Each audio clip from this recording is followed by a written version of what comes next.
Hello everybody and welcome back to John Wulai, week 3. Here we go. I know you're excited to talk about this movie, Tavi.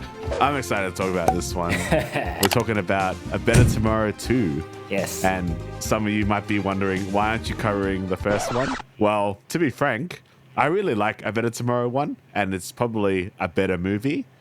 But I just like this one more. This is a Shanghai noon, Shanghai night situation, Tavi. This is why we covered Shanghai nights instead of Shanghai noon. Because even though Shanghai noon's probably objectively the better movie, we prefer Shanghai nights for some reason. Same for this. Oh, man. I hadn't seen this movie in quite a while. I only really know this movie because of the final climactic gunfight, which is my favorite action scene of all time. I've definitely watched the last gunfight a lot more than I've watched the actual movie. And I came to realize this as I was watching the movie. I was like, I don't remember this being so weird. It's a real weird movie, Tommy. It's a very weird movie. Yeah. I think I might have mentioned this story. I actually dressed up as Ken, who is the replacement of Mark, who's played by the same actor, Chow Yun-fat. Who is essentially the same as Mark. The same like character. Visually the same. Exactly the same. And I dressed up as him at like some kind of movie theme party, and like no one got who I was. They kept thinking you were Mark, Tavi, and you had to be like, no, Sally. It can. Yeah. Oh man, but I mean, you were saying before, this movie is super goofy. It's an odd duck of a movie. It's very, because I'm assuming this was very unintentionally absurd. Well, I mean, some might consider some of John Woo's melodramatic like tropes pretty goofy. Like it's kind of it's like goofy, melodramatic to the point where it's almost silly. But this movie, this one dials it up to like 10. I mean, for those who don't know, this is the sequel to A Better Tomorrow 1. Which it's all that whole like skirting the line of, you know, honor amongst thieves and the differences between law and brotherhood. It's cops and robbers, similar to what we talked about in Hard Boiled. And it's got the very iconic Bieber meme quote. Yeah, and this movie starts off with that. What a quote, man. It's so deep. It's good writing. It's the kind of quote that if you need motivation, you just chuck it on. And it's just like, yeah, man. It's like, it's good shit. So John Woo is coming back with his mate, Tsui Hark. So they, when they started this film, they were mates, kind of. They were mates, obviously they worked on A Better Tomorrow, the first movie, together. So this movie, the sequel, is co-written by both again, with Tsui Hark acting as producer and John Woo acting as director. It's also got 3 of the lead actors from A Better Tomorrow, Chow Yun-fat, Leslie Chung, R.I.P., and T. Lung. So they all come back into the sequel, A Better Tomorrow 2, although Chow Yun-fat is playing a different character. Because the character in the first one got killed. They bought Chow Yun-fat because he got more popular than T. Lung. Song Ji-ho. He's the main character, but Chow Yun-fat was the more charismatic one. He's a real show stealer. He is. They sort of did it in a creative manner in how they sort of brought him back, because he just happens to stumble across a photo of a twin brothers, Ken, and he gives him his quick backstory, and it's just like it's a corporate decision done pretty creatively. I'm like, it's creative, but it's also like, who cares? It's Chow Yun-fat. We wanted Chow Yun-fat back, so now he's in the movie. Don't think about it too much. I actually really like this because he's got all the same cliche. mates as well, Tommy. He's exactly the same character essentially, but his name is different. Oh, he's got kind of like a different backstory. While Mark was like a full-on gangster enforcer, Ken started off that way but tried to go straight and narrow. Yeah, he's got a hell of an introduction scene. We'll probably talk about. We'll talk about. But should we talk about Tsui Hark and John Woo a little bit first? Yeah, you said you're going to do a little bit of research on this. Yeah, so they'd worked together in the past. It seems like they kind of always had a fairly tumultuous relationship working together. I guess they're both kind of like passionate about their creative visions. But yeah, this movie, A Better Tomorrow 2, is where it really like spiraled out of control, it seems. So essentially it is just different visions. It's strange because John Woo made this film with the intent of it being like a launching pad or like a kind of a rebound pad for his mate, Dean Sheck. So Dean Sheck plays Lung in A Better Tomorrow too. Uncle Lung. Yeah. And apparently at the time he was kind of going through financial problems and maybe some personal problems as well. And John Woo is his friend. So he's like, yeah, I'll write you into this film to help you out. But then it seems like Tsui Hark wanted that storyline to be the main focus. So the storyline between Lung and Ken to be the main focus, with Kit and Ho kind of taking more of a backseat, while John Woo went the other way. He wanted the story to be about Ho and Kit, right? So it got to the point where both of them were doing like secret, sneaky edits on the film to try to like push their own vision. You can kind of see that. Yeah, you can definitely see it does show in in the final product. But yeah, that's kind of like where their working relationship ended essentially. I mean, it ultimately led to John Woo going to Hollywood to try to get better working conditions for himself. So, I mean, in a way, Tsui Hark is to thank for, Face Off eventually and MI2. I guess silver lining. But, I mean, it's a bit of a shame that these two couldn't sort out their issues. Because despite this film's flaws, like you, I really like this film. This movie is so flawed, but it gets to a point where none of the flaws even really matter because there is so much style in this movie. There's just so much of everything in this movie. Arguably too much of too much, I think. If this was your first John Woo experience, you would probably not touch another John Woo film. There's a couple of American actors in this film, English actors, and if you don't like the VIPs in Squid Game, you're not going to like this movie. This fried rice sucks.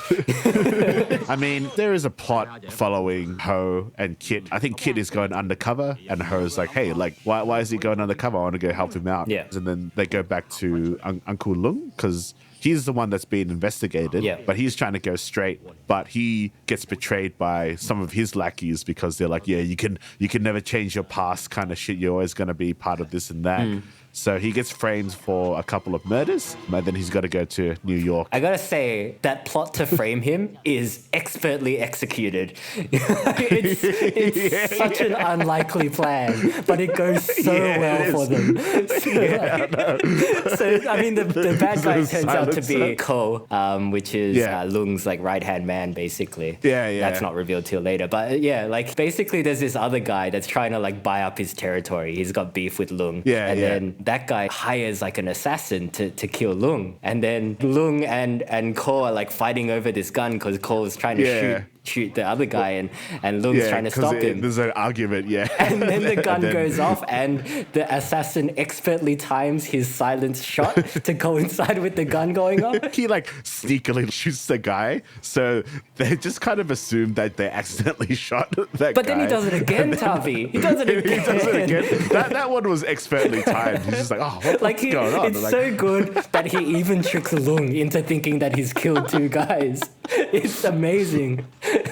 Oh man! Like that guy, whatever Cole paid that guy, it was worth the money, in my opinion. That guy was cool, man. He's sort of like the cool bodyguard type that doesn't say a word. He's a genuine psychopath. He's like the Vietnamese guy in The Man from Nowhere. Just he's got like some code of honor, but is also a bit of a psychopath. He loves the battle. He's not in it for the money. He just loves killing. He just loves killing. Just love killing. I mean, so he's got to flee Hong Kong, and then Kit, he had to get close with Lung's daughter to get close to Lung, and then he has to like bring her home to his house, and his wife Peggy from the first one is pregnant, and then there's a little bit of a misunderstanding, but then she's like, I don't want to break up your marriage, so I'm gonna leave. I'm gonna go home and get shot. Peace out. There's a lot of deaths in this movie, but like the thing is though, we talked about Bullet in the Head last week, and I felt the deaths a lot more in that movie, like the dourness. But this film is a lot lighter than Bullet in the Head, like tonal wise. But plot-wise, it's pretty heavy as well. It's just, it's just that the parts that are supposed to be heavy are delivered with such an over-the-top manner that it becomes kind of silly. I'm talking about Lung here and his PTSD. Lung and Chow Yun-fat are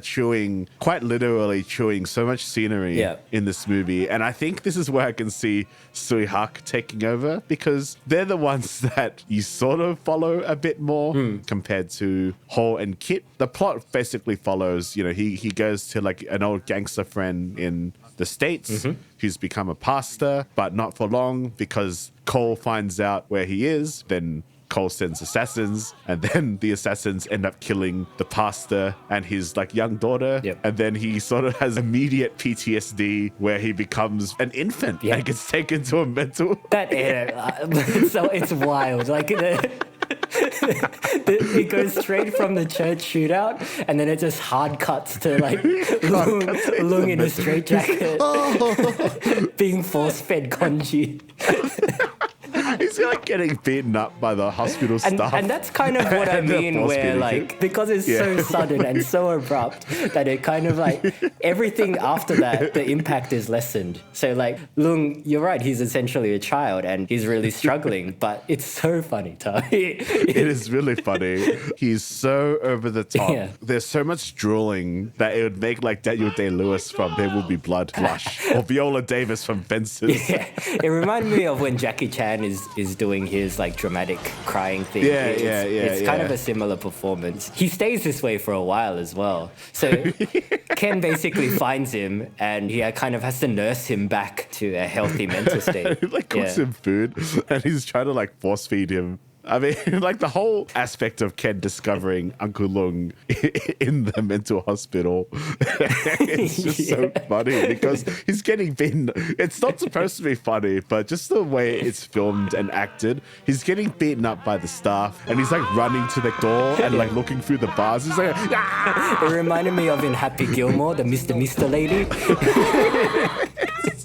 That scene is so funny. Yeah. But I mean, before we even get to the scene of Ken like nursing Lung back, we got to talk about the restaurant scene. Yeah. Because this is one of the most awkwardly entertaining, badass, non-badass scenes that I've ever seen. Yeah. Like, I'd forgotten how weird or silly this movie was. Yeah. Like, so Ken, he's running a restaurant, but he's still kind of got like a badassery background. Yeah. He's got his lackeys, got his gang, got his little crew that try to dress like Japanese greasers. Yeah, I guess, but he's trying to show them that, you know, gangster life is not the way to go. But then these mafia guys try to shake him down, him and his restaurant down.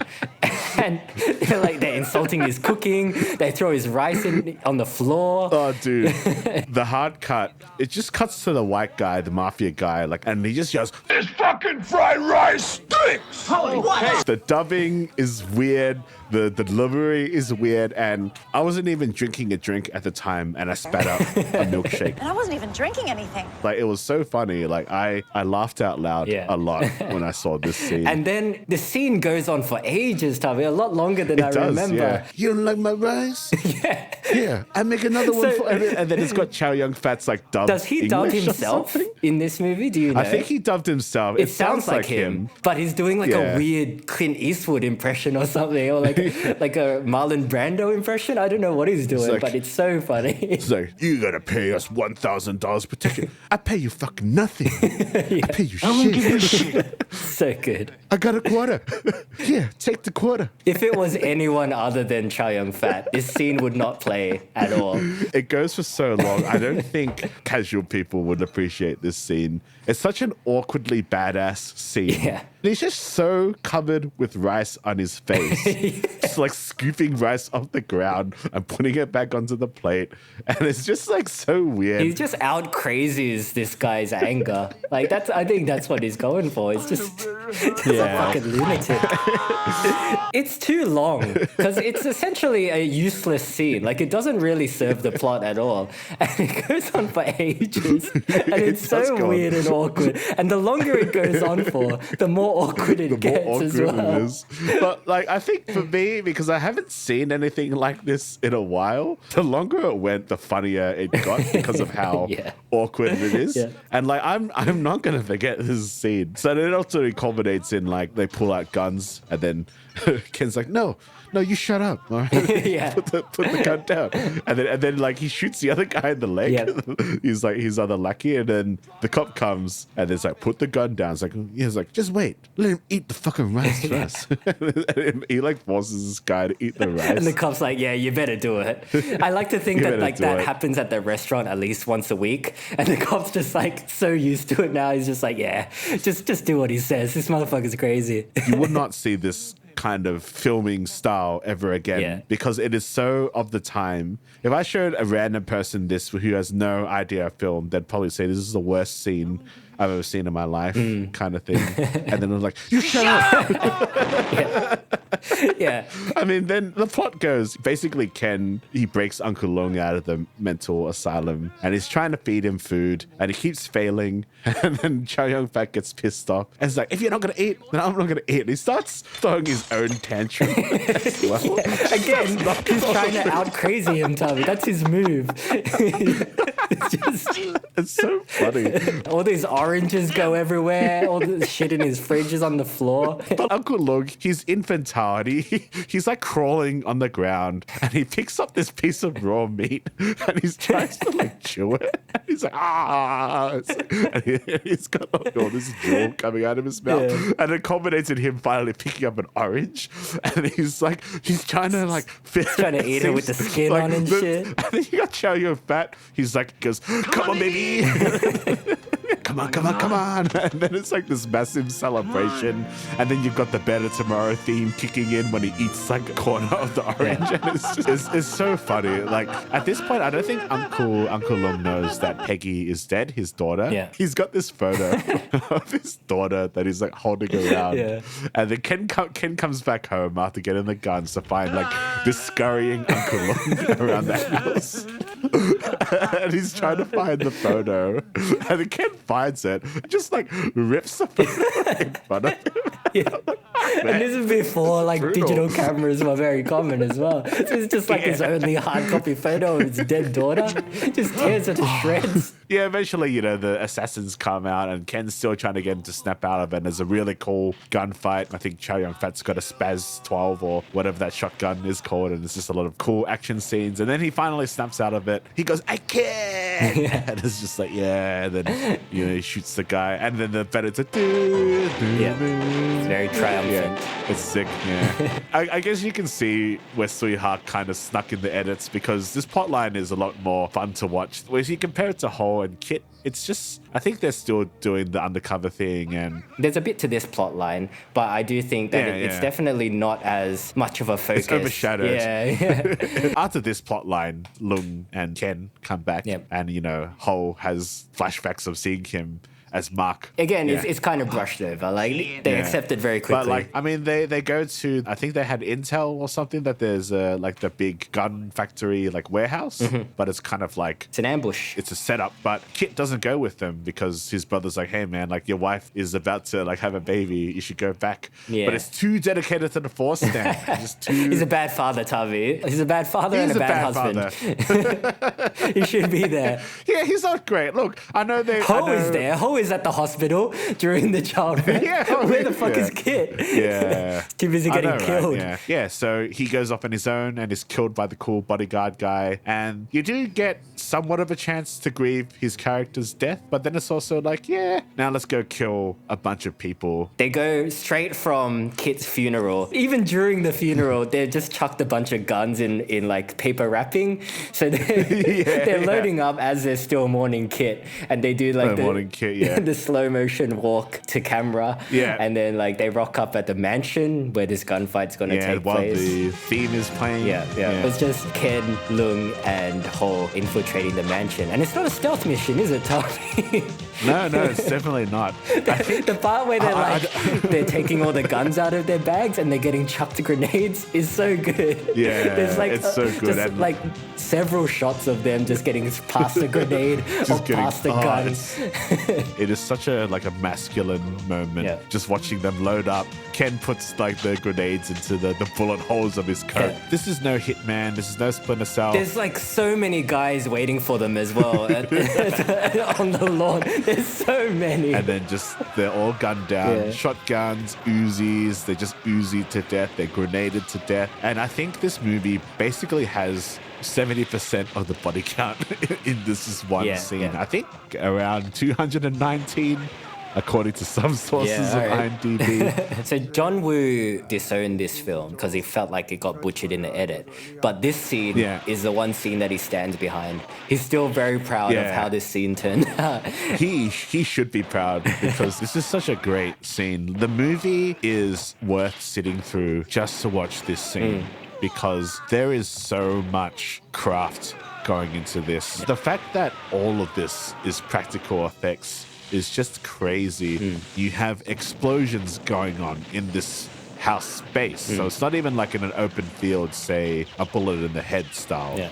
So there's so much potential for actors to get hurt. Yeah. I mean, even rewinding back a bit where they blow up Ken's restaurant, it cuts to an exterior and there's just this extra. There's a guy that He's gets hit by a door.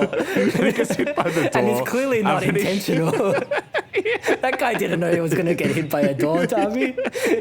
I think, John Woo didn't tell a lot of the people how big the explosions were. I mean, there's a scene where Chow Yun-fat, he walks out and then you see the explosion in slow motion and there's like this very pained wince from Chow Yun-fat. And it's clearly that he did not expect that to happen. And I think he singed his hairs or something. Right. So he got burnt. He was very close to that explosion. That scene. But I think for me, in terms of the amount of killing in the scene and the style of it, it's just, you won't see this as much because of how action films have evolved, where I guess people want somewhat of a realism aspect to it. Let's say like the John Wick series. Yeah. That's obviously heavily stylized, but the way people go down is a lot more realistic. Yeah, it's less spaghetti western. But if I watch this movie with someone and then they're like, oh, gun doesn't hold that much bullets, or you don't actually fly that far, and explosions don't actually make fire. And I just be like, you shut up! I would accept no flaws. I will accept no criticism to this action scene. Yeah, there's a guy with a battle axe in it.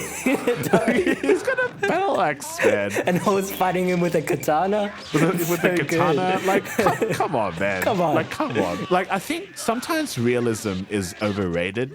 And it just makes me miss this era of action film where it's just unashamedly super violent. Yeah, it's cartoony in a way, in the best possible way. Chow Yun-fat's like, no, Sorry. This is great. Yeah. And even the bit where, I don't know if this was Cole's plan, but there's like an imposter Cole. I have a note that says, did Cole dress a guy in a white suit on purpose so he'd have a decoy? I reckon he did. I reckon Cole is that slimy and so cunning. many steps ahead, Darby. First the awesome framing plan, and then this. Yeah, I want to put a pass. It's like, you wear this, I'll give you 100,000. So, okay. No, I reckon he set this guy up weeks earlier. I reckon he gifted him a white suit, and then he was like, in the coming weeks, he's like, man, that suit looks really good on you. Like, you should rock that look all the time, I reckon. Just waiting for this moment. Yeah. That's the villain, man. You're not as charming or good looking or as strong as your heroes. You gotta go to your ratty, cunning tactics. Yeah, it's man. using what he has, works, Tavi, and you gotta respect him for use that. what he has. And then, Hohen can give one shot each, one shot in the knee, one shot in the shoulder, Ko falls over, bang, straight in the head. Yeah. It's cool. And then they're all really injured, but they have enough energy to pose for the cops. That is really cool. Iconic positions. They're doing a cool pose and it's sick. Yeah. And then for some reason the film ends with the restaurant kids, which is a weird way to end this film. I guess one of the epilogues, like, it's like, oh yeah, the restaurant's doing fine. I mean, this movie, as you said, there's such an odd duck in John Woo's career. Yeah, but it's a very memorable film. It's so easy to watch. Like, go stick it out. You just gotta do it. You gotta watch it. I always remembered the last scene, but having rewatched the movie in its entirety, I'm like, yeah, this is a very memorable movie, and not just for the last scene. The restaurant scene. There's so much to like in this movie. There's a lot to like. I think if you're a film fan, someone that enjoys schlocky action films, you would enjoy this. If you've never seen a John Woo film, can you please watch this one first and tell us your experience? Because I would genuinely love to hear the thoughts of somebody that's never been exposed to John Woo before watching this film. Yeah, very memorable. Speaking of memorable, Tavi, would you like a hint as to what movie we're looking at next week? You're out of your mind. Ain't it cool? Equally memorable film, Tavi. We're finishing it off on a high. Is it a high? Yeah, we'll talk about it, Tavi. All right. But yeah, I mean, that's Better Tomorrow too. Yeah, if you did enjoy this movie and this video, maybe check out our weekly podcast, Two Asian Blokes, where we talk about Asian pop culture and such. You can find us on all podcast platforms. Until then, though, treat the rice with respect. You shut up and watch this movie. Very good. 我有我自己的原则，我不想一辈子让人踩在脚下。你以为我是臭氧饭的？我整了3年，就是想等一个机会，争一口气，不是想证明我了不起，我是要告诉人家我失去的东西，我一定要拿回来。